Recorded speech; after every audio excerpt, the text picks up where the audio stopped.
recently spoke with an Iranian person on Discord called Politics Server about the situation currently happening in Iran. We discussed Iranian history, particularly in the period under the Shah, and how Iranian society has changed ever since the rise of the Islamic Revolution. What makes this conversation really interesting is that the fact that this person is a native Persian and currently live in Iran, with a family still living there. So rather than simply hearing opinions from someone who's looking at Iran from the outside, I wanted to hear directly from someone who has experienced their whole entire life in Iran. This video is meant to give you guys some close context at what's going on in Iranian society still today. So this video is meant to be for educational purposes, and hopefully this video can go along and spread all over social media. As well, I just simply wish the best for Iran to simply leave the Islamic regime and to go back to its old Iranian roots. Apocalyptical?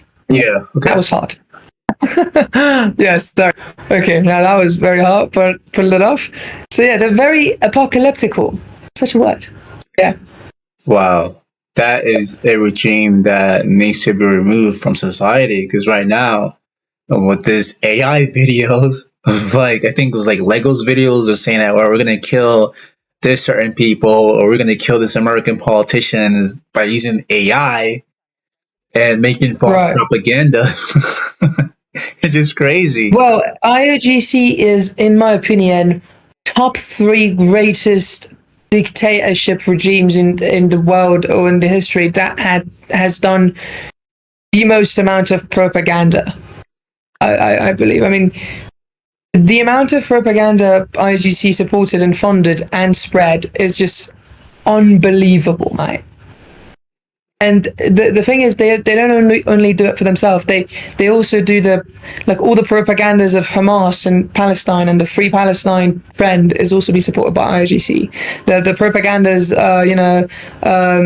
for Hezbollah, which are against America and the Western world, are being funded and supported by IRGC. Yeah. So yeah, any propaganda that's against the Western ideologies is being supported and funded by IRGC mostly.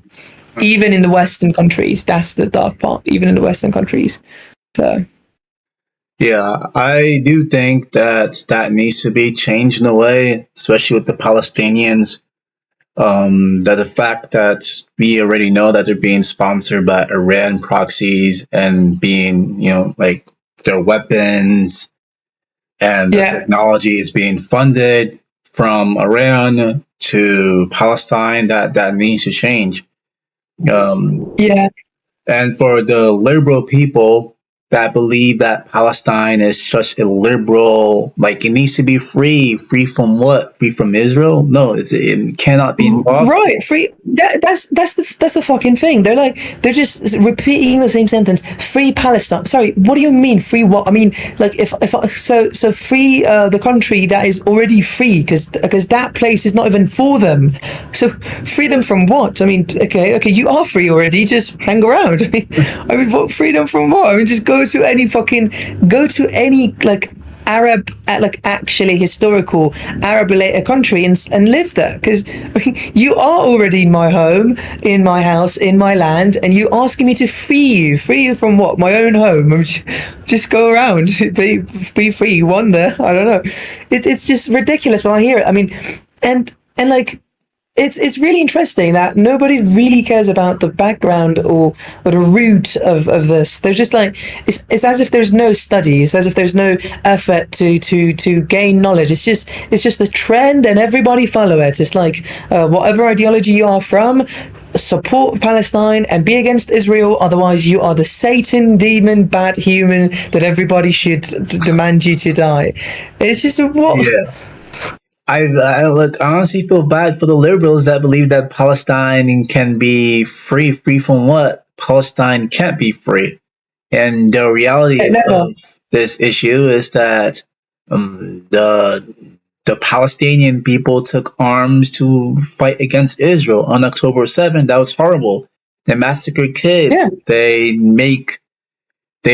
massacred a lot of Yes, they massacred literally citizens, literally innocent people. Yeah. Like it's so hilarious that always these pro-Palestine people, always the only thing they talk about is how much of a crybaby victim they are. You know, like, oh my God, America bombed like Iran in like school. No, it fucking didn't. I'm a Persian. Never happened. America fucking killed innocent people in Iran. No, it fucking didn't. I'm a Persian. I lived here. Never happened. But you know who actually killed innocent people? Fucking Hamas on the October 7th. They kill a lot of fucking innocent people. That's literal innocent people, and they didn't just kill them. They murdered them in the most violent way. A lot of sexual assault cases, rapes, kidnapping, or many other more violations of human rights. That is what you're actually talking, saying to that pro-Palestine people. But it's so incredible that they're so blind. If it's like a brain of a sheep with just the body of a human. It's just unbelievable. Yeah, I totally do agree with that. And that's why I do believe that Israel must do the needful in order to maintain Gaza. Now Gaza is destroyed, which is great. Now, yeah. Also, I don't consider what is happening in Palestine a genocide at all. I completely I don't consider it a genocide. So I'm not saying that it's not a war. I'm not saying that people are not dying. The thing is, again, this is always happening. These pro-Palestine, or in general, these Muslims are always like this. They make everything up like big, and they make themselves such victims. Because first thing first, what is the meaning of genocide? Isn't it the action of erasing a whole fucking race or nation or fucking, I don't know, like what, erasing something? I mean, just like completely vanishing it, demolishing it, right? That's genocide. Like, for example, you say, like you killed, like, I mean, genocide would be something like Holocaust. That's genocide, right? 6 million is genocide. Now if Israel, now let's see what these pro-Palestinians say. They say, Israel is committing a genocide. So if Israel is committing a genocide, how on earth Israel is just letting all those Palestinians still live and just killing Hamas and weakening Hamas's related forces or their troops or their buildings or their weapons? If Israel is, then it's either one of these two. You don't know what genocide is, or Israel is terrible at committing a genocide. Because this is not a genocide. This is not a genocide. Yeah, like if Israel wanted to, Israel would have literally eradicated in one day. People. Yeah, 1 minute. I mean, like they had in one fucking day. Equipment. Yeah, exactly. It would be even better for them. It would be even easier for them. I mean, they're already being hated by the world not doing that. So, matter of fact, like I actually have to say, I'm so proud of the Israeli forces because they are such human right activists or caring people. Because if I was one of them, I would be like, fuck it, man. Everybody already hate us. Why are we being the good guys? I mean, they already hate us. So so it's actually a lot to think about. Yeah, but look, Israel isn't doing it because Israel will leave like letters from the sky, saying, "Hey, move from this building or go from that building." But it's these Palestinian terrorists that would put on a camera and would tell their family, "Hey, stay in this building, even though that building's gonna get blown up." And then when that building get blown up, you're like, "Oh, look at it! They killed my even son. Worse than that, and even worse, exactly. Even look, I'm gonna tell you literal real examples that happened in Iran in the 2 months ago in the Iran-America war. So many cases they did this. They would literally make a human shelter. They would consciously make a human shelter. And by the way, Hamas and Hezbollah, all of these forces, all these proxies, they all learned doing this human shelter victim baby. They all learned it from IRGC.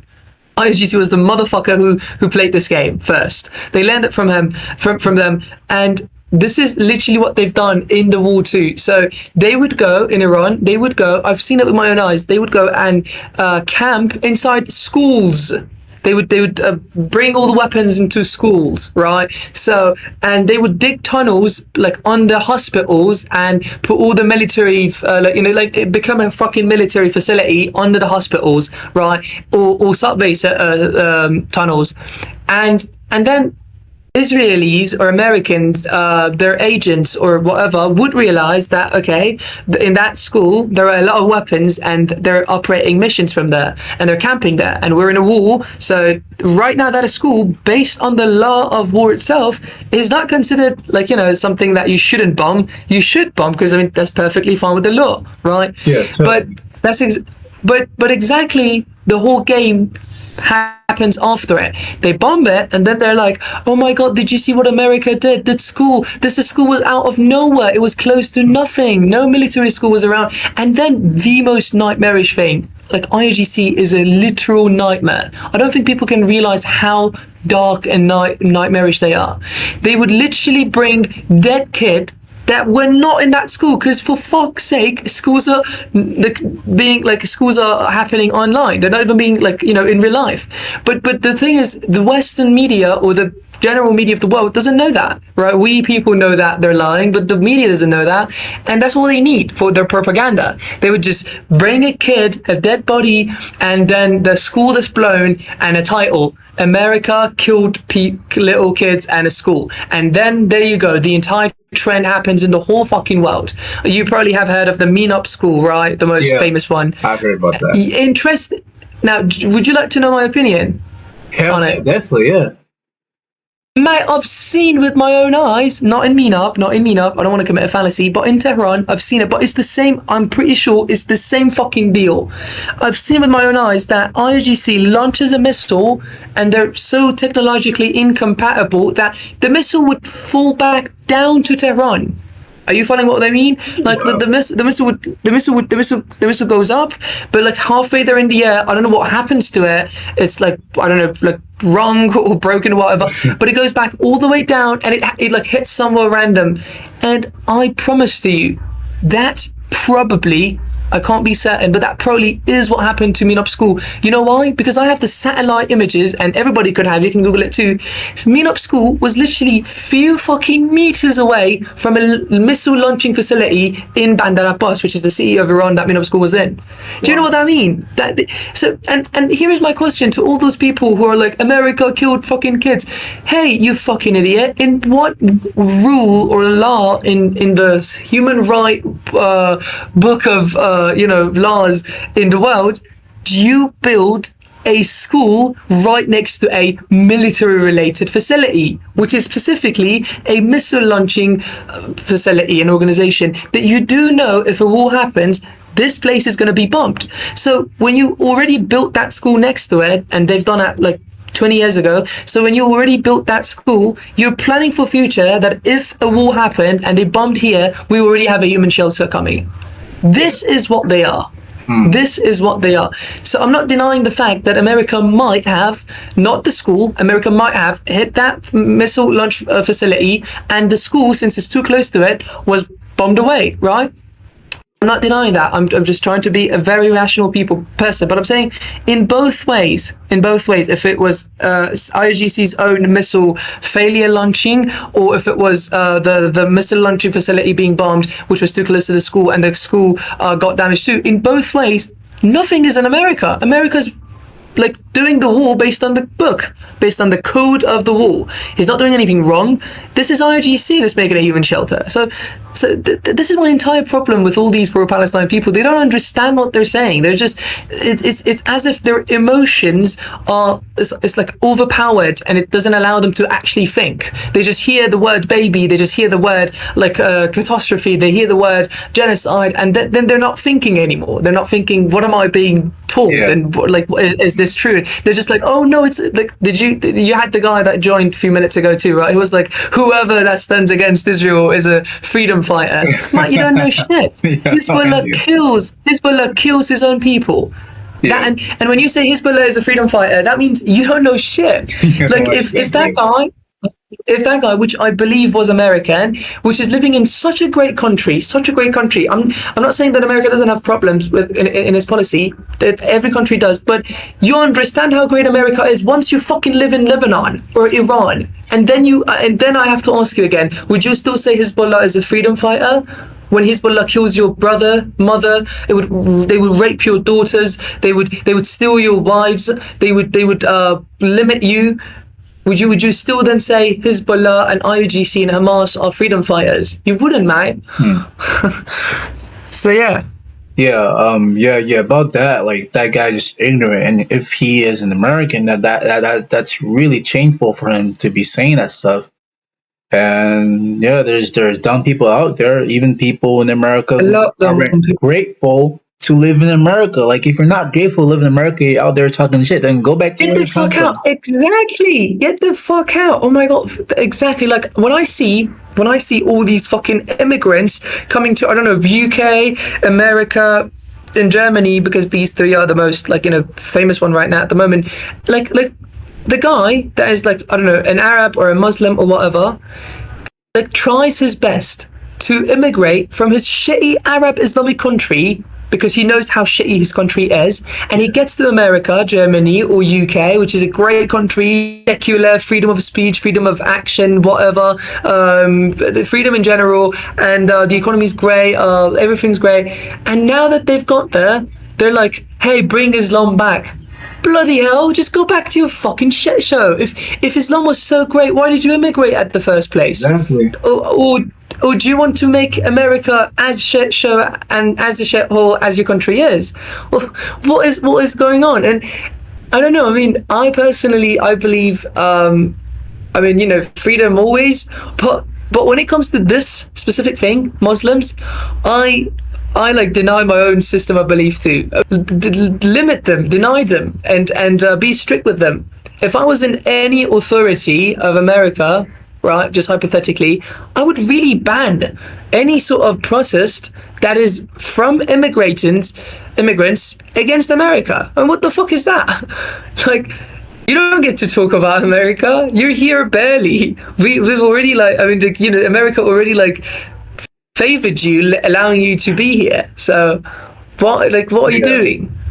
Yeah, it's just insane. I totally agree, and that's why I love Trump, because he's the man that he can stand on two toes and he can say it in front of your face.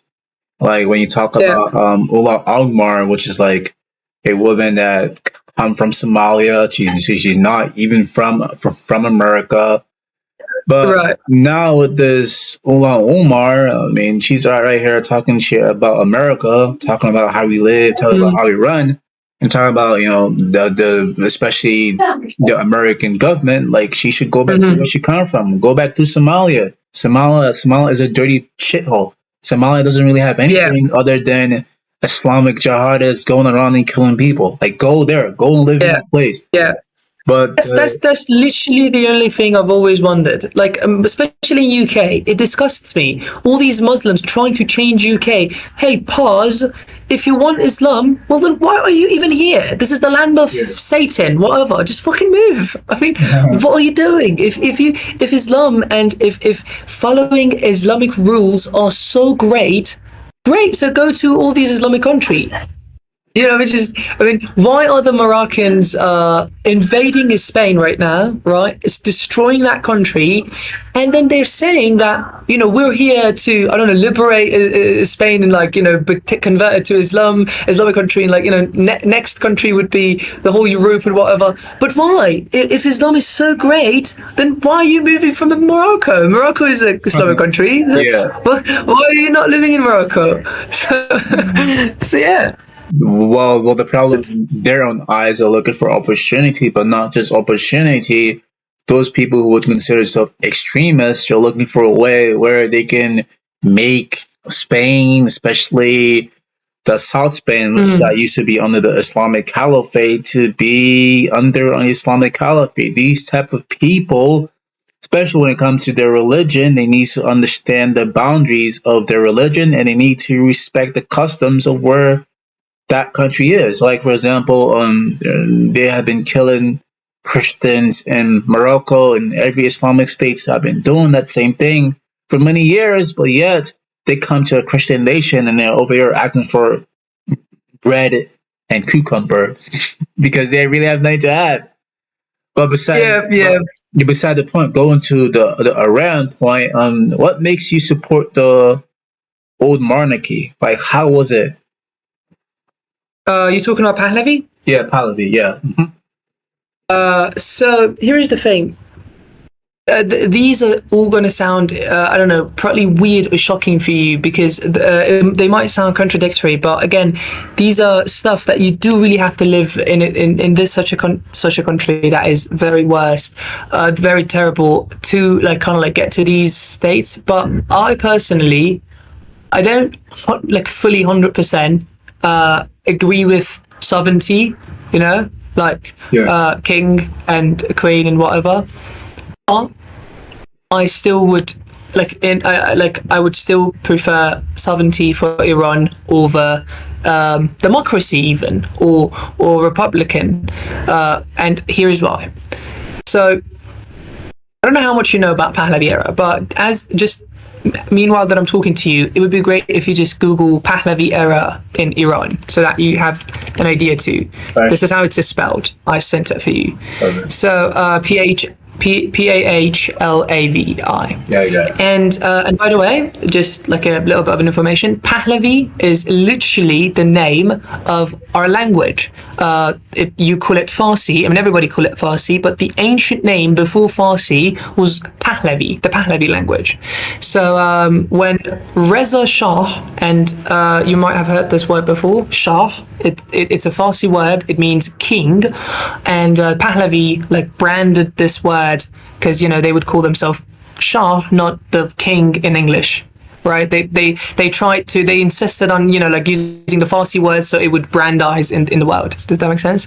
Yeah. So Reza Shah, which was the founder of Pahlavi era, when he took away Pahlavi from Safavid era, which Safavid, by the way, was the most terrible, one of the most terrible eras of like the past like 150 years of Iran's eras.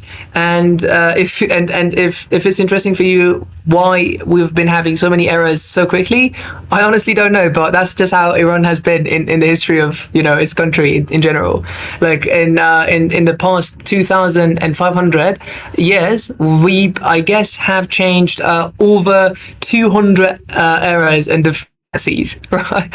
So this is hilarious. Some of them are pretty short too. Like there is the I think Sassanid or no, another dynasty that was just 15 years. So Iran is kind of like historically a very revolutionary country. Revolutions happen once in a while.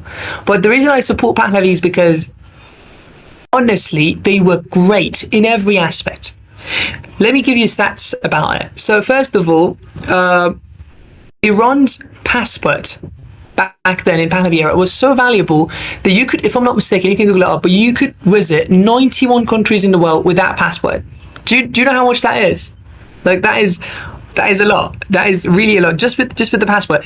And just to tell you how much that is, right now with Iran passport, IRGC passports, you cannot go to most of the Western countries. I don't think there is any Western country that allows you to visit the country with the passport of IRGC, because IRGC was officially marked as a terrorist organization. So that's one thing. The economy, we were in the top 3 greatest countries. Matter of fact, you can Google this up. Let me actually Google it to be more precise. This will shock you. How much of the oil of the world is being used by Iran? Let's see. So almost 5% of the whole world oil is being produced by Iran. That's a lot, mate.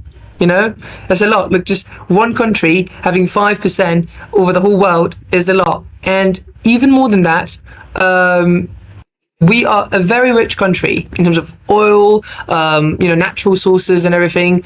Very rich. I think like top 5 in like all countries.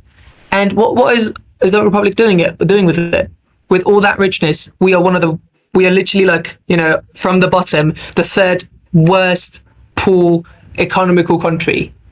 But in Pahlavi era, we were the 3rd country that had the best economy. Right. In military, we were the 7th greatest military of all time back in the Pahlavi era. And right now, where we are, I mean, we're literally like nothing in terms of military, absolutely nothing.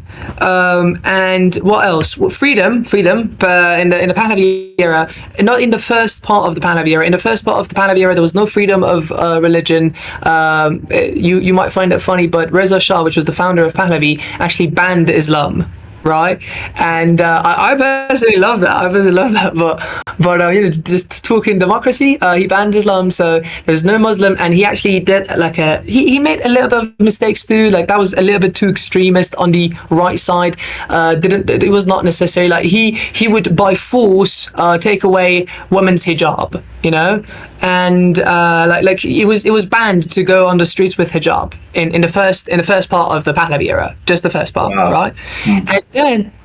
And then came the greatest man, the number one favorite figure of all Iranians right now.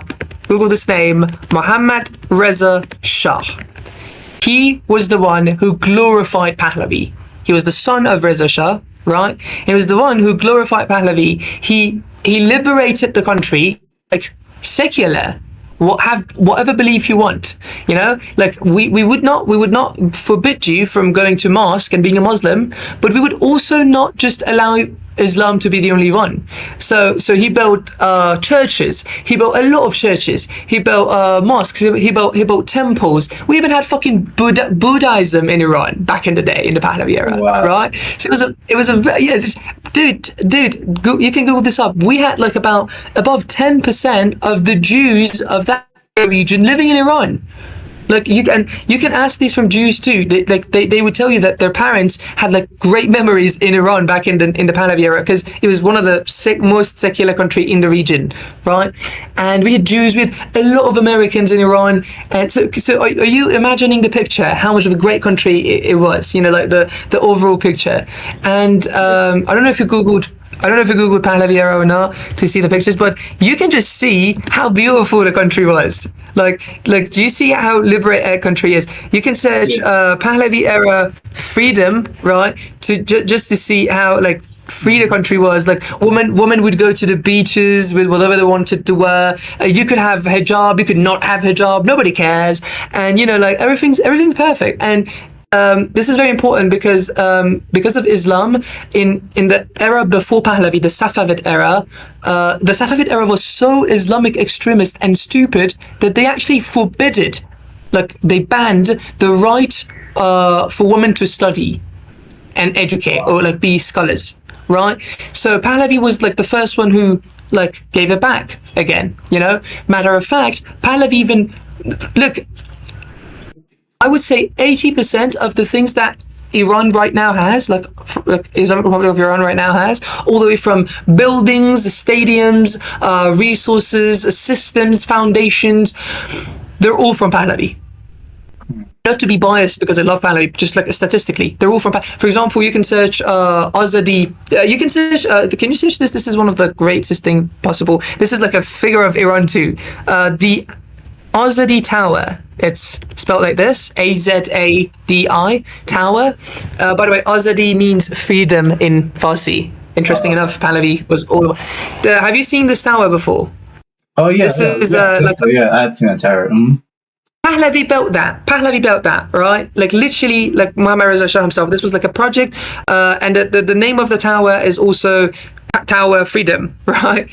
And Pahlavi built that. And by the way, this is not just any sort of ordinary tower. You can later on go read the Wikipedia page, or search like Azadi Tower, like fun facts, or like in general stuff about it. It is like I don't know how to tell you. It's like a miracle in terms of engineering. Like I've visited the inside of it. Right, it does have like an interior, and it's like 4-dimensional.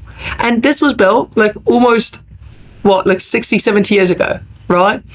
So, and now here's the upsetting part. Pahlavi had like, have you seen the London Central Park? Yeah. Mm-hmm. I've seen that. Right. Have you seen that? Okay. You haven't seen that? Yeah, I've seen that. Yeah, London, yeah. I've seen one of Yeah, those. yeah, right. So have you seen how massive and big like the whole thing is, the whole park is, right? Yeah. Alavi had like a similar idea that that tower that you just saw, that was the first phase. The second phase was that it built a massive park around it. That would be the center. But guess what happened? Islamic Revolution. And Islamic Revolution happened, and the first thing the Muslims did after the Islamic, they stopped the phasing of the Tower Azadi. So this is all these all together. And oh, by the way, the last thing I talked about the economy ratio, terrible, disastrous, comparison, and how worse it is, how not valuable it is. In Pahlavi era, $1, one USDT was exactly the equivalent of 6 taman. Do you have the number? 6. Right now is 1,900,000. Wow. Do you see the ratio? Back then it was 6 of our unit, and now it's 1,800,000 of our unit. So, is that enough reason? Yeah, I mean that is interesting. Yeah. Now search this. Alternative for Iran. This is the guy that we are protesting for. This is the guy we've been on the streets for. A lot of people died. Yeah. They've been fighting for. He's our alternative, and he is the son of Mohammad Reza Shah. You remember Mohammad Reza Shah I just told you about? Yes. He is the son. Yeah, he's the son of Mohammad Reza Shah, and in a way, if we're talking sovereignty, he would be the rightful leader of Iran. I mean, at least the king, right? But he doesn't even call himself king. He's like, I'm still the princess. Sorry, the prince. So yeah. But Like that. And I've heard a lot of people, I think on Twitter, there's this girl that I know, I do forgot her name, but she's a huge supporter of Mohammed Rashad. I think I'm probably pronouncing his name wrong. But anyway, besides just that, I think what he wants, Reza Powell, he wants something similar to a UK government where Persia would run as a democracy, where the monarchy would run as more of a constitution. That's very similar to the UK, like how UK is being run. right. And I think that Right. is something that's very interesting. I mean, I would like to go to Persia one day, see how Please it's come, mate. like. Yeah, I'd like to. But until then, I can't, because right now it's run by Islamic, fascists that's very fanatic, and they would kill for the name of Allah. But right now, Yeah. I do like the idea that Yeah. America should get involved in this conflict, because that's the only way to solve We the all hope, solution. mate. We all hope. You have no idea how people like deeply depressed and like sad and like almost suicidal just because Trump is doing the negotiation again, being friendly with them. Because like all they're saying is that, like, who are you negotiating with, Trump? Are you negotiating with our murderer? Because these people are murderers. They murdered us, our children, our citizens, our friends, our dears, right? And also, like, Trump, like, Yeah. he said something else at the beginning. He was like, go out there on the streets to all the protesters. Help is on the way. Where is the help, mate? I mean, don't get me wrong. I mean, I appreciate Trump for the rest of my, I mean, even if I hate Trump, for the rest of my life, I would appreciate him for erasing Satan on earth, which was Ayatollah Khamenei, right? So I would appreciate him forever. That's one thing. But come on, that's like not what you promised, right? You literally said help is on the way. Where is the help? Why did you stop? Like, continue on bombing. It's like the people of Iran, I feel bad about them. I don't want to bomb the electricity like power, or like I don't want to bomb like this like facility about oil. I don't want to bomb like, no, mate, people of Iran do support you. Just do it. Like, it's going to be fine. We fucking support you. We literally are waiting for another chance to just go out. When I say go out, I mean on the streets for the protest again, and yeah, I mean, fucking do it again, mate. What are you waiting for? Yeah, I mean, like I said, what the other guy was saying, before he's not here. The other guy is saying no, like it's gonna take resources. It's gonna take human lives. That's including the American lives, and like we don't know how this ground invasion would honestly go. I mean, we do know that Iran has a huge population, and we do know that maybe if we would get involved in ground, would Iran somehow Right. work with other groups that are in the Middle East, like the Kurdish? And I know the Kurdish is our own side, but the thing is now we have failed Well, Kurdish. the thing is, Kurdish Kurds are like somehow we have the same enemy, right? But we also wouldn't like they to to like liberate their own area and like because they're trying to what the Kurds are saying is that we don't want to be a part of Iran, right? They're saying like we want to be our own country. Like so there are a few countries in few cities in Iran, Kermanshah, Kurdistan, and a few more that are in the party of the liberating Kurds, right? And what they want to do is like what they're saying is that we don't need to be a part of Iran. We want to declare our own independence. Which, in a way, we don't like that either. As Persians, we want every part of Iran to keep the way it is, right? And even our alternative, Mohammad Reza Pahlavi, he's like, I'm not supporting that. I'm supporting Iran as a whole. So, it's like complicated. So, in a way, we do like Kurds because they do fight with IRGC, but in another way, we're like, okay, now that you fought with it, just stay back. Now don't take away the part two. Do you get me? Yeah. It's like complicated. Yeah. Well, the Kurds are more like our ground forces because I know we have the same problem when it comes to Saddam Hussein in Iraq. Wait, was it in Iraq? Yes, was in Iraq, and the Kurds actually really did help. It was the 8 years. It was the they call it the Holy War in Iran. 8 years of war, because Iraq and Iran had. Iran and Iraq had a war for 8 years. So. Wow. Yeah, these people are so fanatic. Holy War. Wow, that's crazy. Holy War. But Holy War. Everything has to be holy, man. Everything has to relate to God because that's the only way you could fool people to fucking sacrifice their lives for you. Yeah, it's the only way exactly. That's good. Holy War. So, holy moly. My question is that once the monarchy restored with greater loyalty, with greater royal power, how would it be? Would it be the same way as what it once were, Persia, that there were like women were out going in the streets? Like how would that be in Persia? I did not follow what you said. Was brought back, let's say, and if America, go involved in the Iran conflict, and somehow we ended up, let's say, winning that region of Iran, and once the monarchy would go back, like how would it be? Right.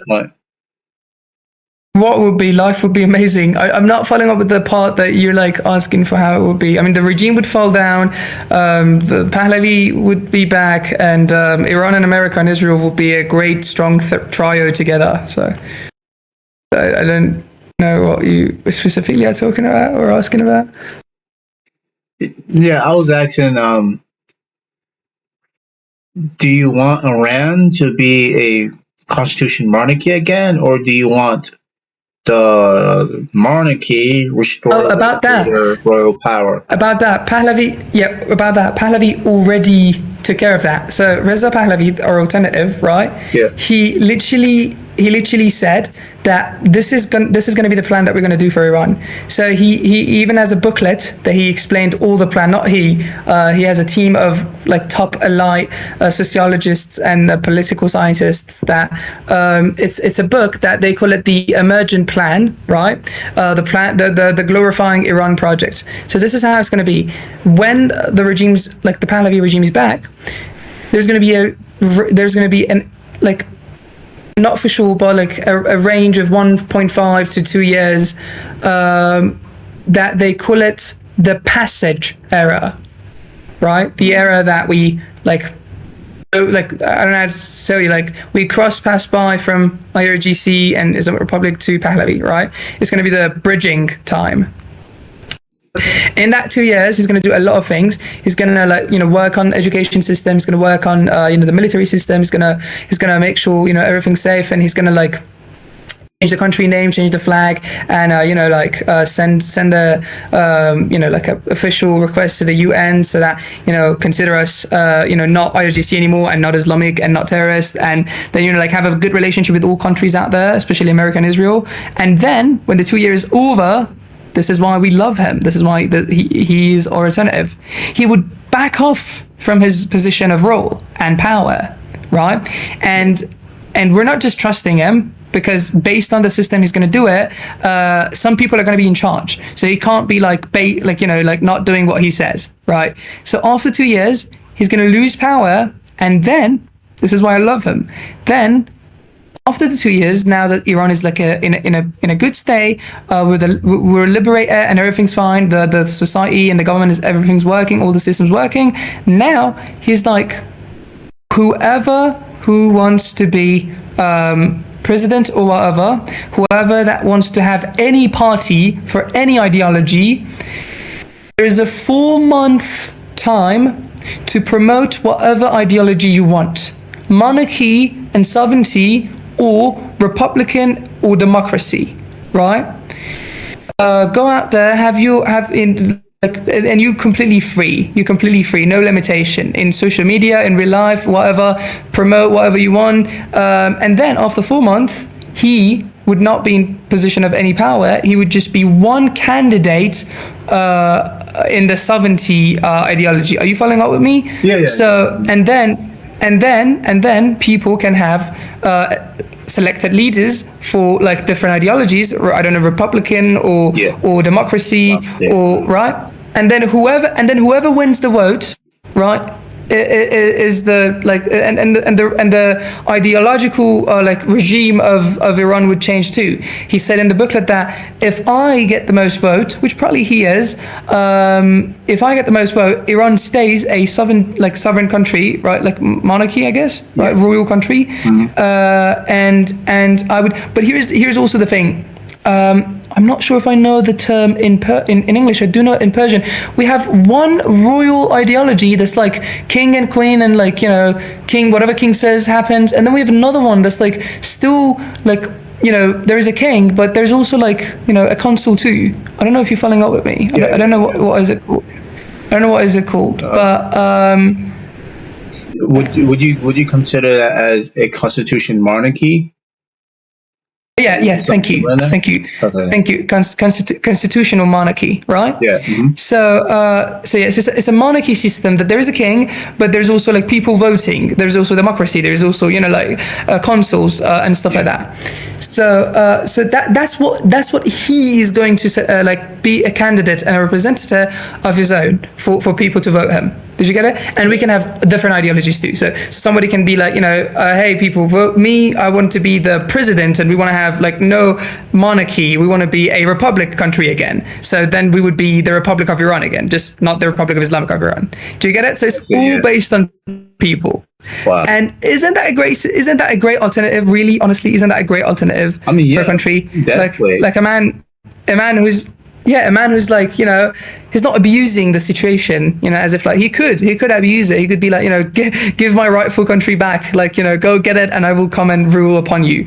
But it's like, no, I'm not going to rule upon you because you are the people. But if you did vote for me, then, you know, yeah, sure, we have a monarchy. So that's why we support him, and that's what's going to happen. Wow. Everyone decides. No. I think that when the revolution happened, the Islamic revolution happened, a lot of the liberals of Iran at that time supported, I forgot, Khomeini, or was it, I don't know, his name started with a K. Who are you talking about? Because we don't have any Khomeini. Give me a second, get his name, let me see if I can find his name. I'm talking about the revolution, the Islamic revolution. Uh, Hold on, let me see if I can find the name. Here's Khomeini. No, they're not a lot, but I do know why you're confused. We do the both leaders of Iran had similar name, but and they're like 100%. They're like 100% not related at all. And it's funny because even Iranians don't know that, and they're confused sometimes. So we have Khamenei, which was the one that was terrorized by Trump, and we have Khomeini, which was the one that started the Islamic Revolution. Bloody bastard. Yeah. So yeah. So I was talking about him that started the whole entire revolution of the Islamic Revolution. Right. Like I'm talking Right. about in the 90s. And what's so interesting about that Pacific Revolution is that the fact that a lot of liberals, women at that time, supported his own idea, his own vision. And I think that guy that started it was he was envisioned more of a communist stance. Yeah. I'm going to tell you. I'm going to tell you what happened in the 19s, as you say, for the Islamic Revolution. Yeah. Two things. First of all, people were very dumb. This is not an insult in general. Like people's like I don't know, comprehending ability was so much less in comparison to now, right? And they easily got brainwashed by the stupid mystical. I've told you before, they're mystical people, and they still are, right? So the Khomeini won people's brains. He said absurd things such as, you can search this, it's documented, such as, I will free water for people. I will free electricity for people if I come, and you give me the country and you give me the regime, right?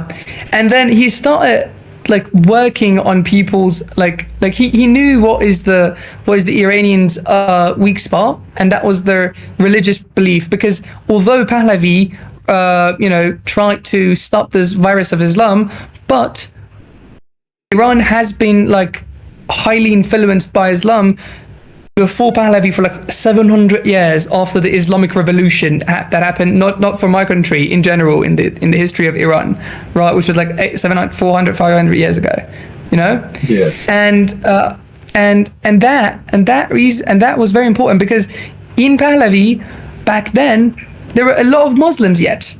Unlike right now that is Islamic country, everyone hate Islam. In Iran, 90% of the population hate Islam, and then there is the 10% that loves Islam, and they're a supporter of IRGC too. And then there's a very scarce, very rare type of people that are Muslim but they don't support IRGC, which I don't know what creature they are. But you know what they say? They always say, "Oh yeah, but we do love Islam. This Islam that IRGC is showing is not the right Islam," and it's just, I find it hilarious.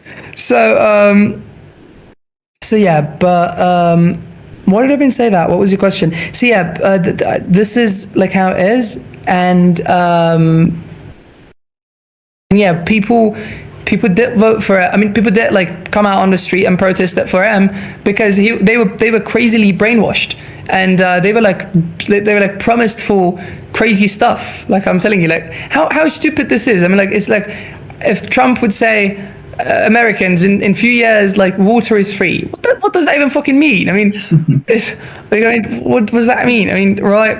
And he said water and electricity would be free if I come and take the country. And then he told people that I would liberate you, I would make you free, as if they were not already one of the most liberated country. But I don't know why. I really don't know why people. It's just the human mind that really doesn't value what he has, and once you lose it. Yeah, I would see it as a way as the people, even though they were under the Rashal, the people were still very spiritual people, especially Persian people, the Shiite people. So they're very spiritual, and that the fact that a lot of things was happening, we're talking about the Ba'athist Party, Arab world, of where the Arab leaders preached the idea of pan-Arabism, and then also the Islam, this kind gonna come back, and that stuff that they were doing. So that spread all over as a virus all over the Middle East. And then Persia at that time, under his rule, there were people who felt that that Persia should run as Shiite. The Shiite people should rise up as the same way what's going Yeah. on in Sunni Yeah, I mean, places. Iran is kind of the center of Shia in the world. Yeah, definitely. Like the current regime, and another reason we love the regime to be changed is exactly because of that. Because when the regime changes, in a way, you could possibly say that that's the end of Shia Islam in the world. And if you're new here and want more content of mine, check out my other videos. I post live streams, mobile games like HH and Wizard 101, Super Smash Bros, and plenty of other games. I do commentary too. But as you can tell, I'm starting to move on into a newer direction. Instead of focusing mainly on game commentary, I'm expanding my content into political debates and documentaries and other topics you probably haven't seen me cover before. The Troll Wars documentary series is already out there, so definitely check those videos out. I recently posted a video cover on a debate between Muslims about women's rights in Afghanistan. There's a lot of more coming out soon, so if you guys want to watch and want to stay with me, please like and subscribe. Thank you. Have a good day.